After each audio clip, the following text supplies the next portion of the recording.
2024ના વર્ષની ભયાનક મોટી આગાહી, આ વર્ષે ભીષણ ગરમી પડશે.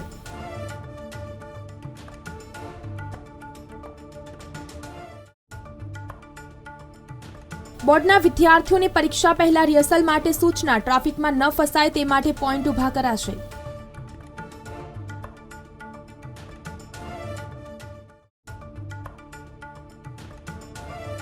ધોરણ 12માં કુલ 80,360 વિદ્યાર્થીઓ નોંધાયા. સુરત જિલ્લાના 1,10,970 છાત્રો ધોરણ 10ની પરીક્ષા આપશે.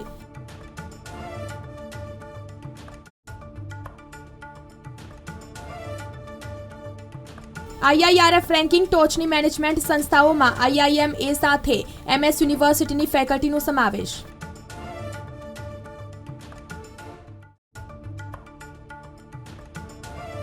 પ્રાથમિક સ્કૂલોમાં 4 થી 23 એપ્રિલ સુધી પરીક્ષા. સરકારી ખાનગી શાળા માટે સમાન સમયપત્રક.